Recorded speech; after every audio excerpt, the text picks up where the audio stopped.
Hi, everybody. Thanks, Joel. This is not scary at all.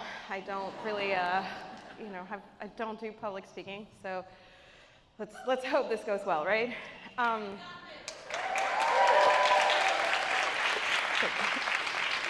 So, nope.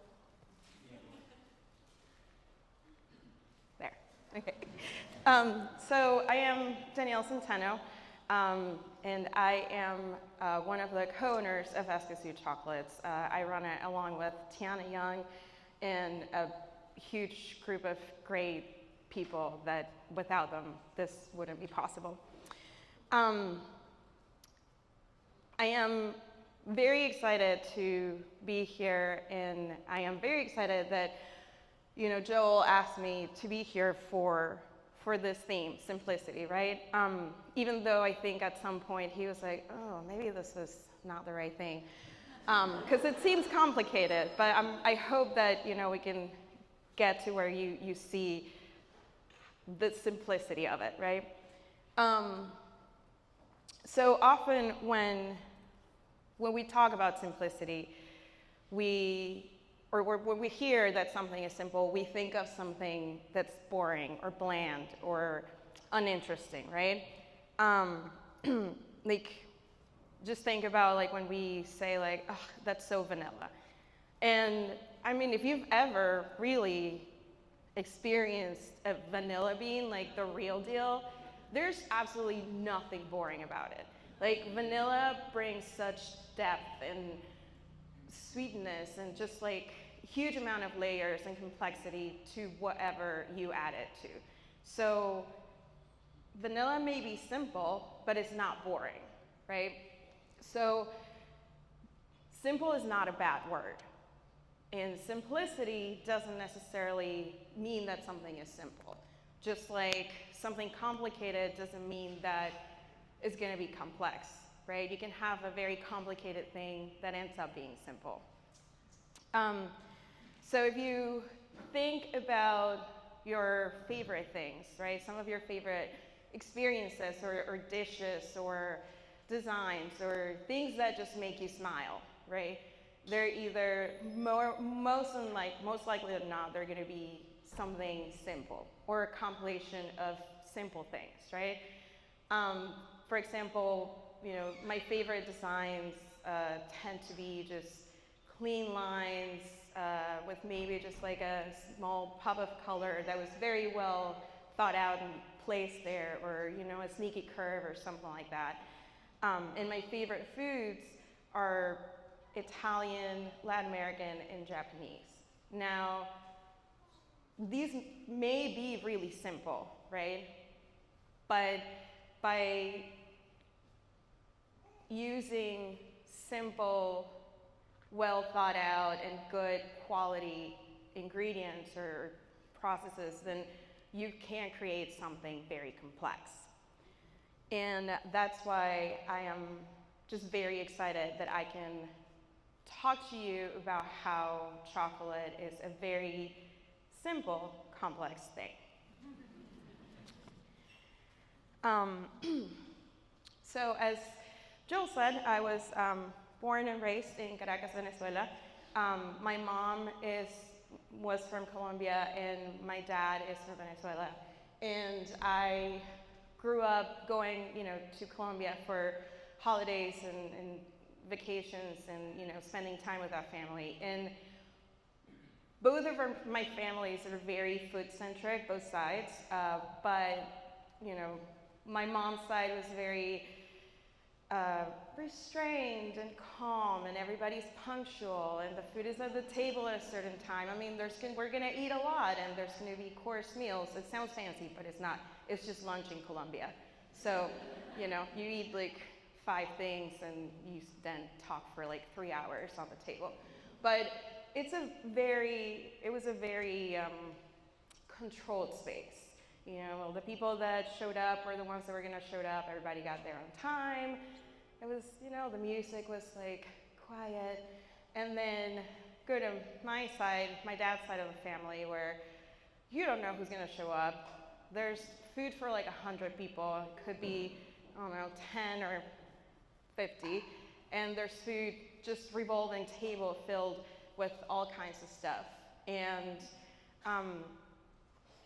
then, you know, you just eat and talk and hang out, maybe even dance. It's a little rambunctious and very exciting.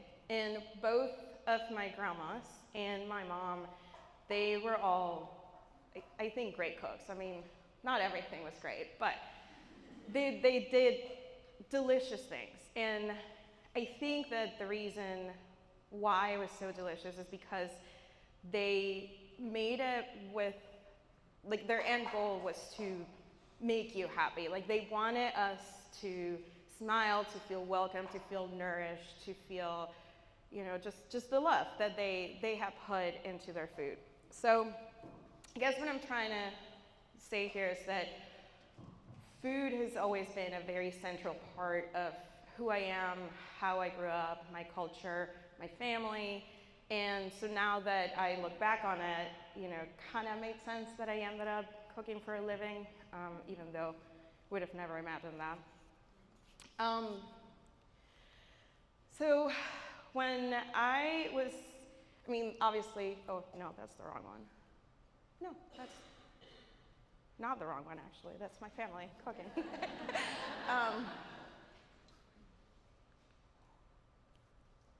Nope, that's, sorry. I'm sorry. He told me, you warned me, Joel. Sorry. There we go. Nope. Okay, sorry. So when I was 9 years old, I just remember this from 9, but I've heard from my friends that I would bring them stuff like cookies and stuff earlier on. I don't remember that. But I remember that when I was 9 years old, I found this cake recipe in the kids section of the Sunday newspaper. And my mom was like, hey, why don't we make it? I'm like, okay, cool. So we made it, I ate it, and I was like, oh wow, I can make stuff up, and then I get to eat it. I can eat cake whenever I want. Oh my God, okay. So after, you know, I realized that, I was like, cool, I'm bored, I'm gonna make a cake. Cool, I wanna eat cake, I'm gonna make a cake. Or, you know, I was like, oh, I don't wanna do homework, you know what'd be better? Cake, mom's not gonna get mad at that. So, you know, I started making cake and then cookies and stuff like that, and I remember I would take it to gatherings, and this lady came up to me and said, oh, hey, can I have the recipe? And I was like, no. It's mine. And she was like, well, I want to make it for so-and-so's gathering. And I'm like, okay, cool, how about I make it, and then you buy it from me. I'm 11 or 10, somewhere between 9 and 11, right? So I guess what I'm trying to get at is that even though I didn't realize it, not only was I understanding that food was a thing, but also entrepreneurship was a thing, you know? Here I am, 11 years old, trying to make money. But when I think about it, and this is a realization that I had actually not that long ago, I grew up watching my mom, my grandma, my dad having their own business. Like, my mom would make waffles and cookies and cakes, and then I used to help her package it and then take it to do the deliveries and all that stuff. And then my grandma was a seamstress, and we would do the same thing and like help her finish all the stuff, package it, go deliver it. And so it's no surprise that, you know, years later, I have my own business, which, you know, it's crazy. And even my sister has her own business. So it's like this thing where we could have never imagined a world where we weren't the boss. So the thing though is, nope. Okay. It feels like, to me now, it feels that all this, and as I explain it, I guess it feels like it was an easy, natural transition, and it kind of was. But at the time, you know, cooking wasn't necessarily like an option as a career. It was not something, at least still at home, nowadays you have the Food Network and all these celebrity chefs, and it's a whole different level. Did I turn it off? Oh, shit. You can hear that. Did I turn it off or did it die? I turned it off. I'm so sorry. Uh-oh. Okay, cool. So not knowing that, food was as it could be a career, I for the longest time was like, well, I'm going to be a doctor. And then when I realized that's too hard, I was like, well, maybe I'm going to be an architect. That's also hard. Maybe a psychologist. I'm like, eh. So I guess at some point I realized that making things was the thing that I wanted to do. And still, I was at home one school break, and my mom, would call and be like, hey, can you make sure that lunch is ready when I get home from work, and do this, this, and this. I'm like, all right, cool. So after a while of doing this, and this, and watching the show that Joel mentioned, Great Chefs, Great Cities, is old. It's an old show. That's why you don't know about it. It was honestly like, these people were so awkward now that I think about it. It's a very awkward show to watch, but it was great because they're these chefs in their kitchens making dishes that are on their menu, right? Now I watch it every morning, and then one day I was like, you know what? I'm not gonna do what Mom said. Do we have curry? Do we have yogurt? What else did this guy put in there? Okay, cool. And then I made some chicken with a curry yogurt sauce and spinach and plated it all, nice. And my parents get home and they're like, okay. And now it's like, well, that's cool. And then I realized that I could just make pretty much anything I wanted to eat. So I started making, pizza and all of this stuff. So when it was time to make a decision, because at home you have to decide where you're going to go to school, you can't really take any gap year or anything to figure your shit out. You have to figure it out when you're 16 or you don't go anywhere. So, my parents were like, well, what are you going to do? What are you going to do? And then one day at lunch I was like, yes, I figured it out. And they're like, oh, finally. And I was like, okay, well, I think I'm going to either want to do acting or cooking. And they both were like, oh. And I think my dad just ignored it, and he was like, this is not gonna go well, Mom's gonna get mad. And she goes like, okay, well, you're not acting, how about cooking? And I was like, easy, Mom would get mad.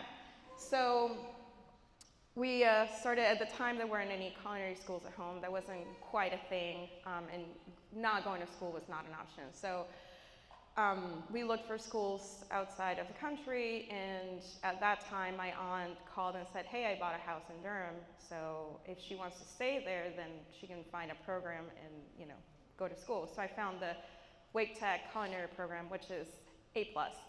The instructors were great, the kitchen was awesome. It was also brand new, I think, when I started, and it was great. And then I started cooking at Second Empire restaurant, which was great, but brutal. And I wouldn't have said that back then.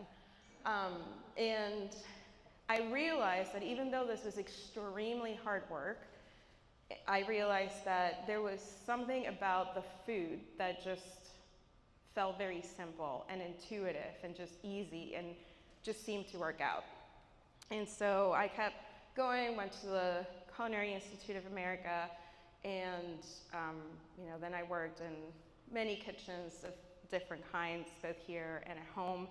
And then when I came back to the States, I ended up at a wine shop and realized that I felt about wine kind of like the same way I felt about food. I mean, not making it, that would be too much, but just the tasting and the nuances and understanding the complexity in this thing that was made. And so I thought that wine was going to be my, other thing. But after a little bit, I was like, I miss making things. Making things is the thing I want to do.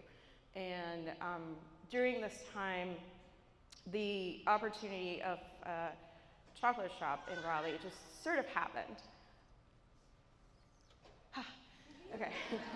And so I mean, it seems like it sort of happened, but it was an idea that had been brewing, and it was planted a few years before during a trip to Costa Rica, where we visited the farm, a cacao farm, and he was starting to make chocolate with what he was growing. And sorry. And so we're like, okay, well, this is really cool and it's possible. And I mean, why don't we not just work with chocolate, but make the chocolate? And so we talked to an investor, very, very little investor, like not a lot. So, and he was like, okay, cool, let's do it. So we got small tabletop machines and a very annoying winnower, which was by hand, so it's not fun. But we started making very, very small batches of chocolate and, you know, with small quantities of cacao. And then little by little, we're like, all right, well, we gotta make more. We figured it out because at the time there were only about 8 or so maybe chocolate makers in the country. Now there's over 300. So back then it's not like you could go apprentice somewhere and learn everything. You just kind of had to like figure it out and trial and error and all that stuff. So, you know, we started increasing capacity little by little, and then at some point it's like, why are we just making a little bit of chocolate? Let's just make a lot of chocolate. Does that make sense? So we found the space that we are still at, and got bigger machines and got our first like huge shipment of cacao. It was like 4 metric tons, and I don't know, I think it was about the half of each. It was a huge amount. And I was like, oh my God. And it wasn't easy to get. Like I remember calling co-ops and in Venezuela and being like, oh, hey, how can we buy your cacao? Blah, blah, blah. I was like, you don't. I'm like, okay. And then finally I called like maybe 3 or 4, and finally once it's like, okay, this is the guy you want to call. And I'm like, thank you. And that's how we got it. Now it's like we get emails, we get calls like, hey, do you want my cacao? And I'm like, where were you? Like, you know, 16 years ago. And you know, so we got all that cacao, we got bigger machines, and we started getting employees. And that's when, you know, things got a little bit more complicated. But we figured the making part out after a few mistakes and a lot of tasting, you know, because it's not the same making at a level where you're just working with like, you know, 70 kilos of cacao versus 4 metric tons. And once we got it, we had it, right?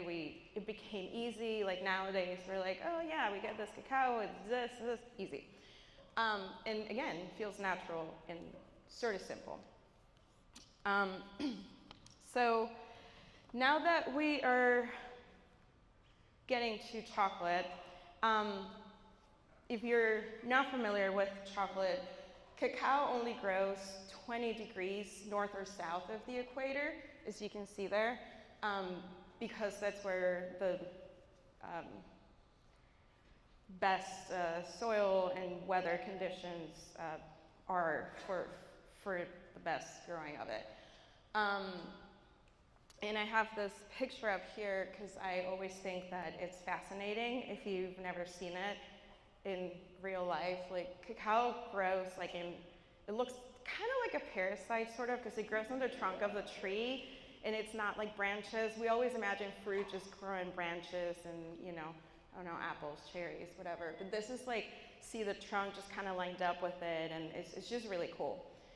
And then when you open the inside, that's what it looks like. So each of those things are would eventually become the bean.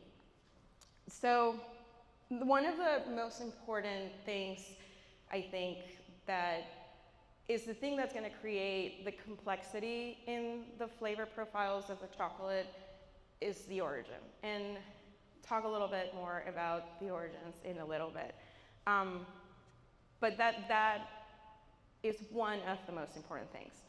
And I'm going to talk just a little bit quickly about the process of chocolate. And also, this is where I lost Joel about this being simple. He was like, oh, no. And it sounds complicated, but it's not. It's just a lot of simple steps that have to be done well. So, you know, after harvest, Cacao gets split open, all of that white stuff gets scooped up and put into fermentation boxes, and then once it's fermented, fermentation is going to also develop flavors that you're going to want later. And then it has to be completely dried. Then once it's dried, that's when we receive it. And then we start our process. So we have to sort it. We sort it by hand. We got to take out anything that is not going to make chocolate. There's a lot of weird foreign objects that we've found through the years. And then also you got to take out anything that won't make good chocolate, because there's going to be flat beans, moldy beans, or buggy beans, just things that you don't want in your end product. And this is quite a tedious process, but it's very important. Once we have everything that we want, we put it in our roaster. We have a really cool antique ball roaster. And once we roast pretty low and slow. Once it's roasted, we let it cool, and then it goes through the winnowing process. Now the winnowing is gonna break open the bean and take the husk away. The husk is like a papery shell that is very astringent and gross, so you wanna minimize the amount that goes in your chocolate. And then once we have the nibs, which are the roasted bean without the husk, then we put it in the grinders. Now their stone grinders is a very simple kind of the way that chocolate was made years and years ago. And we put it in there for about 3 days, 3 to 4 days, along with sugar. And then once it comes out, we let it sit, all the flavors come together, and then we temper it and make it pretty and shiny and snappy and melting properly. And then we package it. So simple, right? Yeah.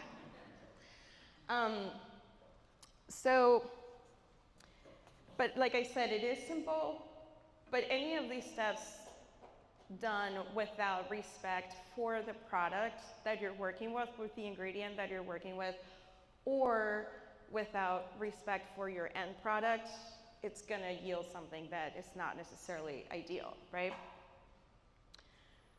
Okay, so let's do the fun part. You can open your chocolates now if you want. You don't have to. If you feel like eating chocolate right now, go for it. If you don't have to. Also, if there are any allergies, those are nut-free, dairy-free, but we do have nuts in the facility, so if you require an EpiPen, just in case, maybe not. But if you're okay with, then yeah. So the first one that you're gonna eat is gonna be the Piaroa. They're labeled, and I'm not gonna do like a fancy formal tasting of any sort, but if you put it in your mouth, take maybe just a little bite, and then take another bite, and just kind of let it melt in your mouth, and you don't have to think of anything that you're tasting, just notice it. Just notice what's in your mouth, okay? Just let it melt and enjoy it while I tell you the story about Piaroa. So, and I don't have any pictures because it's not easy to get there, so I unfortunately haven't been to this region. But Piaroa is in the Amazon region of Venezuela, in the border, like pretty much in the border with Colombia. And there's a river, the Orinoco River, it's that yellow line that goes down through Colombia too. And it's the largest river in Venezuela. And this cacao just grows in that area, and it's really cool because it grows in this little islands that we call isletas that are created from after the rainy season. So it's like this area that just doesn't get flooded, but it somehow just nourishes the soil and the place for this cacao to grow. So it has a very particular flavor and I feel like sense of place, right? Now it's called Piaroa because there's a tribe that lives in that area that is called, they're the Piaroa tribe. And they're the ones that harvest it in canoes, and then they take it down to the river or I should say up the river, that way, up the river, to the processing centers for fermentation and drying. And it's just a very interesting cacao with a lot of nuances. Now, if you're done with it, you can move on to the next, and if you're not, you can move on later. But the next one is also really special and has a really cool story. We call it Chuao because this is the town where it comes from. And a lot like the Piaroa, it's in semi-isolated area.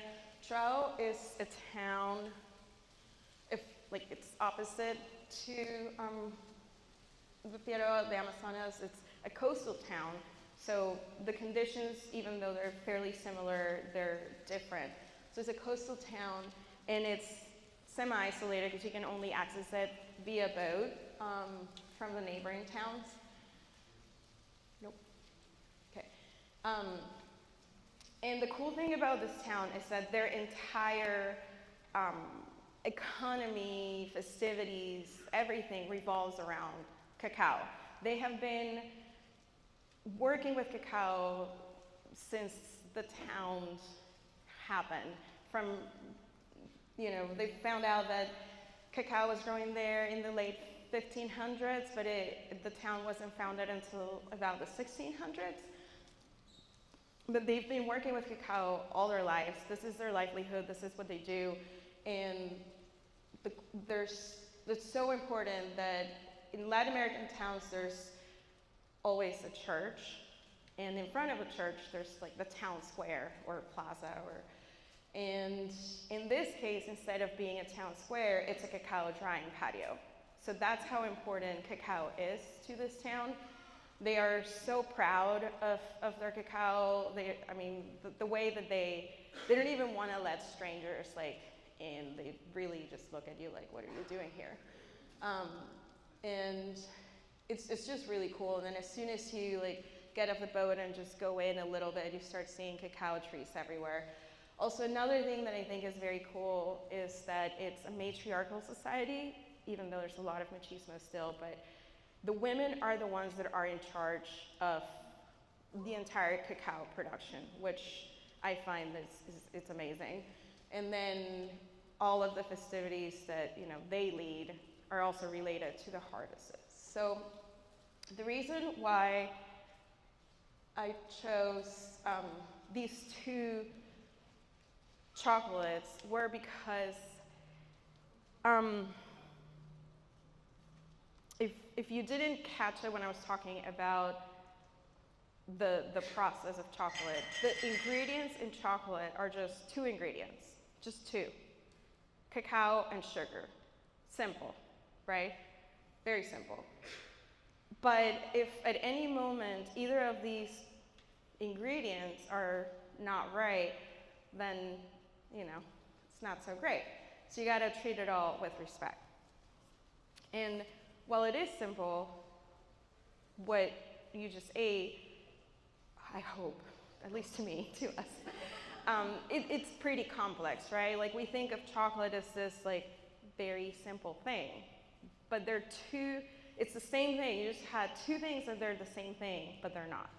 I don't know if that makes any sense. So along those lines, a lot of people ask us, oh my God, how do you do it? How do you come up with all this? Because we also make all the confections and ice cream and any of the things that we make. And a lot of times we really just go oh, we just do it, simple answer. And then I realized that a lot of people just want to know what our creative process is. And I feel like people think that we sit around a table and go oh, well, what's your idea? Oh no, let's do this. And honestly, it really goes like this. Hey, it'd be good. Or, do you think this would go together? Well, let's try it. And pretty much always that's how we do it. And for years, I actually had personally a hard time, letting people do that. It was just me and in my head, are we good? Okay, yeah, let's try it. And now, I've learned through the years that it is so magical to have other people come to you and be like, hey, what if we did this? And you're like, let's do it. So I guess my point is that we do have a creative process that yields something that is very complex in flavors and in experience. And if you compare it or think about bigger manufacturers, you know, Mars, Hershey's, whatever, their creative process is probably just a big meeting table with suits and lab coats and a culinary advisor of some sort, and you know, all this smelling wheels and all this stuff, right? And they spend days, maybe months, years, who knows how long it takes to create a product. So it's a very complicated creative process that is going to yield something that is pretty simple. I mean, don't get me wrong, I love a Twix, but it's simple. Like, there's nothing too complex about it, and it's gonna taste the exact same way every single time you eat it. But, so I guess what I'm trying to say is that while our creative process is a simple one, doesn't mean that it's thoughtless. Okay, so going back to simple, right? I've told you how chocolate is made. I talked about the origins, how important the origin is, because it is one of the things that's going to create that complexity. And we tend, as consumers, as people, we tend to take simple things for granted, right? I mean, everything that we have, that we touch, that we see, that we drink on, whatever, so many things that we enjoy, they're simple, right? But we take them for granted. So, well, the reason why I got excited to talk about this is because as consumers, I think we need to have the patience to develop the appreciation for the complexity in the simple things, which is not an easy thing to do, because it kind of, you know, takes a little bit of work. And as makers and creators and creatives, achieving complexity by way of simplicity requires understanding, commitment, patience, and more importantly, restraint. And that's it. Thank you.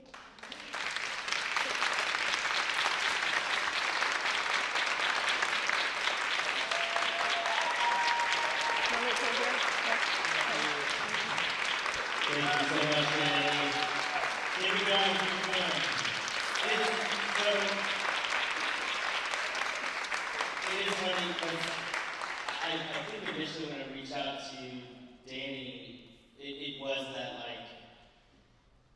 that sort of understated knowing that chocolate is simple. And we had this topic of simplicity coming up, and I was like, oh, this is perfect. And I knew the system and the processes were not just simple, but I was like, oh, it is a simple product. But after we sat down and she was going into every bit of it, I was like, oh, this is complicated. This is complex. But anyway, I appreciate this. This was incredible. We have time for Q&A. We have 10 minutes or so for anybody that wants to ask questions. So I'm going to get off this mic, go grab those, and if you got a question, I'll be right at you.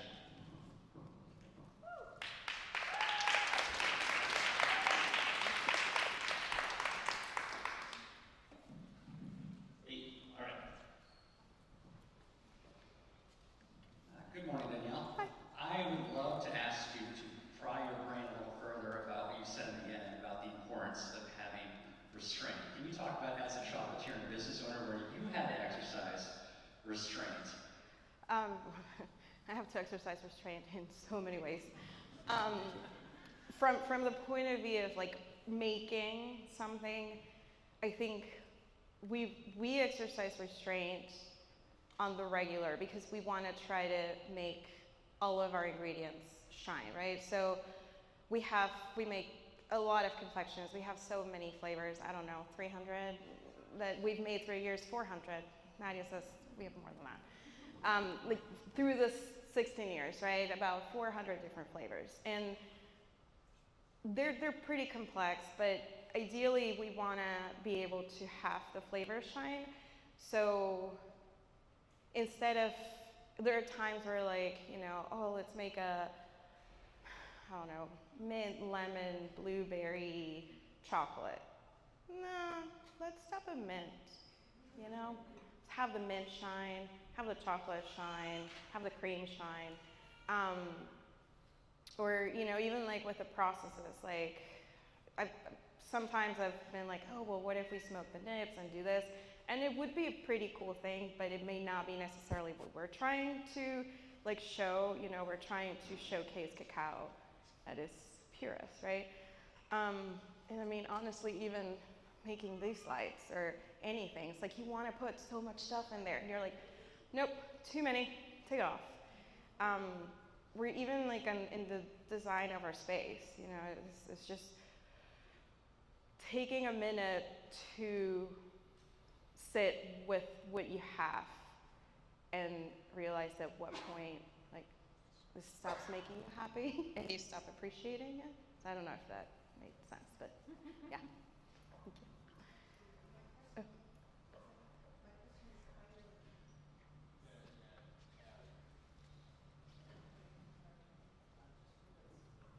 Hello. You answered a little bit of this with the previous question, but I'm curious because understanding, commitment, and patience, that cycle oftentimes equals some failures. And so I'm curious if there's one particular failure that you happened to learn the most from when you were starting your business, or many. I mean, did you ruin like 3 tons of cacao, nibs because you tried something terrible? Okay. Learn from it. So that is a creative but complicated and complex question. I don't have a simple answer.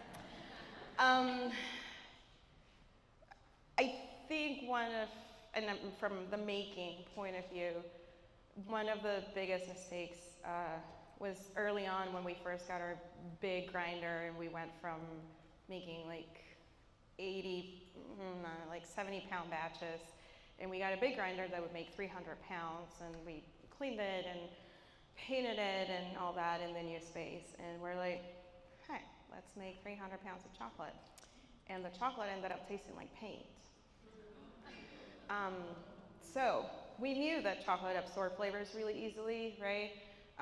Or anything for that matter. But we thought, well, it's dissipated, we let it sit for a while, and then we made 300 pounds of chocolate that were gross. So I think I consider that one of the biggest failures in making stuff. Now, trying out stuff, I don't, actually, just very recently, which we often don't make anything that's gross, and Tiana and I just kind of joke about it, like, man, this is so good. Like, we've never really made anything that we're like, ew. And the other day, we had this single origin chocolate that we really like. Like, we love the bar, we taste it, we eat it, and we're like, let's make it a single origin hot chocolate. Absolutely, what could go wrong?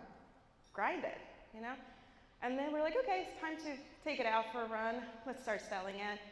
Should we make it? We should try it out before we sell it. It's like, obviously, yeah, let's do it.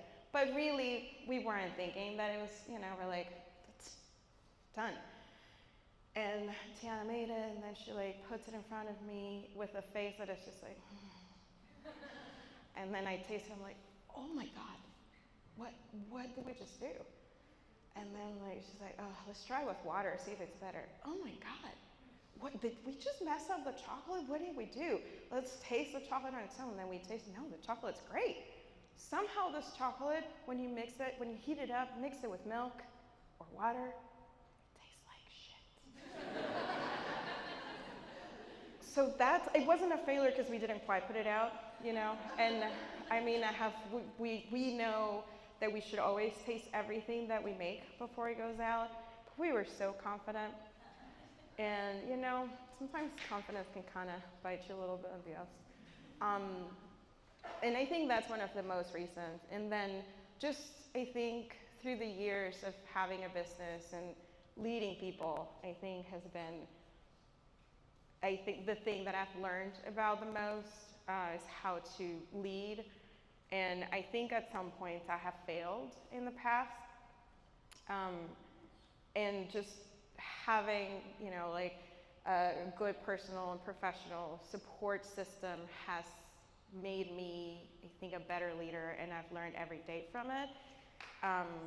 and learning that not everybody is led in the same way, so you can't use the same way to lead people. It's still a challenge and a thing to work hard that I feel I fail on a daily basis. And then I just try to figure it out later. So, yeah, you're welcome. Hello. Hey. Hola. I'm super excited to be here. I wanted to ask you, I know that you just celebrated your 15th year in business. What inspired you these days? What inspires me? Yeah, these days. After 15 years. Whew. So I think there's a lot of things that inspire me, and after a while, I think that's a great question, because after a while of doing the same thing, certain times you feel like you may lose the inspiration or the places to get inspired, and you start taking for granted the thing that you're telling other people not to take for granted, right? And in the food part of it, I think what inspires me is travel. Like, I feel like whenever I travel and taste new things, or or make something that I makes me happy and nourishes me, like, that's inspiring from the making perspective. And then, like, I know if it's gonna sound a little corny, or but I think that in the moment that I am right now, my people inspire me, the people that work with us, the people that work with us, my friends that are makers, that make beautiful things, that, like, all these people that just wake up every day, go to their business and fight hard for it, and make delicious pastries and are here for me. Those things inspire me, and inspire me to just keep going. Because at some point, you're like, you're afraid of doing something wrong, of failing. And sometimes you just get tired of, and just seeing everybody doing the thing, even though it's hard, it's pretty inspiring. So, yeah. Hello. Hi. Hi, Dani. Thank you for sharing your story with us. Thank you. As part of your story, you mentioned that entrepreneurship has been with you since an early age. So my question is Kasu your first idea that you had to entrepreneur with, or if you had any other ideas, like, of businesses that you wanted to pursue? Why do you think this one was worth pursuing? That's a great question, because I actually skipped through that part of the talk. I realized it too late, and I was like, too late to go back, so I just didn't. So thank you for bringing us back. So it is, but it isn't. So after I tried to sell that lady that cake at 11, when I was in school, this girl came up to me, because I spoke better English than everybody else, and she was like, oh my God, can you please translate this song? I think it's beautiful, but I don't know what it says. And I'm like, sure. So I translated it, and she's like, oh my God, this song is so pretty. And then, like, everybody was like, hey, can you translate this one? And I was like, 5 bolivares per song. And they were like, okay, so here I am, making money translating songs. I was like, well, I guess this is a thing. So I started making bracelets, and people were like, ooh, can you make me one? Absolutely. That's gonna be 10 bolivares. And so on and so forth. I did bracelets, I did like tie-dyed shirts, I made bank on those. But I would always have cookies. Somehow I would just like make cookies, put them in cello bags, and sell them in class. So those are all my early year entrepreneurship things. My adulthood, I am actually very scared of taking risks, so this makes no sense. This Escazoo is my first entrepreneurship endeavor, like, for real. And it really honestly just happened sort of by chance, by, you know, realizing that you're making something that could be sold and people are buying, kind of like at school, you know, like, oh, I'm making this, you want to give me money for it? I'll take it. And luckily we found someone that was willing to give us a little bit of money to start something. And I mean, at least for me, it's like why would I stop? And then it's been hard, but it's been almost 16 years, and yeah. Did that answer the question? Okay. All right, we have time for one last question from this side, sorry. Okay. You mentioned something about growth and scaling, so I'm curious, in an industry where the big guys are gigantic, what is your definition of success? You've been at this for 16 years now. Do you have something that you're still aiming for other than the inspiration and learning from failure? Whew. So I feel like as far as scaling, yes, the big ones are giant. And even the middle ones are giant compared to us, and even the big ones are giant compared to us. So when we scaled up, I mean, like we went from 5-pound batches to 70 to 300. I think my definition, well, no, not my definition of success, but I think that just standing up here today is success after 16 years.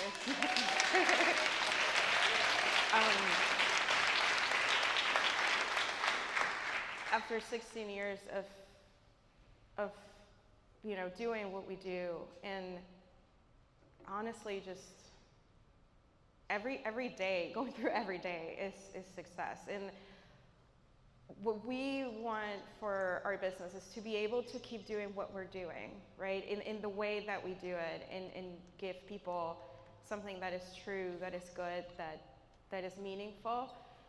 And you know, if there is something that we're, I guess, aiming to, that we wish for ourselves and for other people that make things, is that, you know, we can have a life that we deserve, you know, and not have to be worried about like, oh my God, we need to make more money, or, you know, just have people understand that what we do is valuable. And I think that's what that's at least the way I see like the next success, just be able to keep doing what we're doing and not have to stop because it's not appreciated. Yeah. Thank you. Thank you.